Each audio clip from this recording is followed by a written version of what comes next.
We've seen the statement that came out from the U.S. UN that disputes Russia's account that claimed that the United States, blocked the Security Council press statement condemning the attack, and because the United States just wanted language added that also condemned the continued assault against civilians by the Assad regime.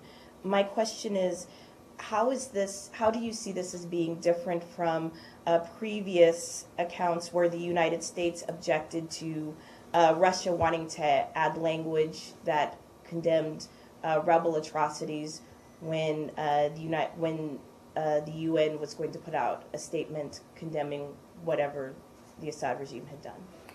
Well, first of all, just to recap what happened in New York yesterday, as our colleagues in New York have already done, the Russians proposed a statement condemning the Damascus bombings. We, the U.S., and other delegations agreed to that language, but we also thought it should be accompanied by language about the rest of the violence ongoing in Syria yesterday and in recent weeks, and that it should have a second paragraph. The Russians were unwilling to include that second paragraph.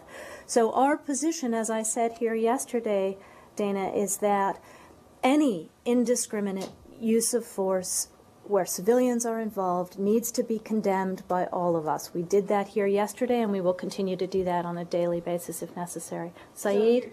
So you're saying that in the past, the United States has not opposed Russia when they wanted to add language condemning atrocities committed by the rebels? I'm saying that a year ago, when we went through this before, we've had plenty of occasions where we were willing to put in language along the lines of what I just said, that any indiscriminate violence against civilians is unacceptable. We did have some precise difficulties with the Russians when we felt that they wanted an unbalanced statement that would let Assad off the hook, and we will make no secret of that if that happens in the future. Saeed?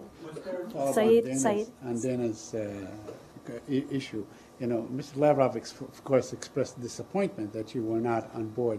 But he also, he had a press conference with his Chinese counterpart, but he also said that you have double standards when it comes to Syria.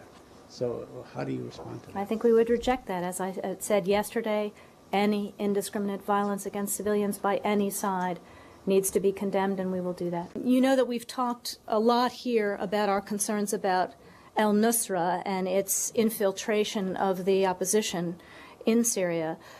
We've seen an interesting trend that I wanted to call to your attention just in the last couple of weeks. We're continuing to hear reports about local backlash on the ground against al-Nusra when it has tried to impose its beliefs on the local population, specifically in towns like Almer, where residents there reportedly challenged al-Nusra's attempt to install a foreign imam in the local mosque, and in Sarakeb, where we understand that violence broke out between factions who were demanding a civil state versus an extremist state, and it resulted in the destruction of lots of al-Nusra flags. And in Al-Qa, an armed activist group reportedly intercepted and arrested a Nusra leader who tried to take a local man to an Islamic court. So the point here is these and other incidents underscore that the more the Syrian people see of al-Nusra, the less they like them, and speaks to the concerns that we've been expressing for some time.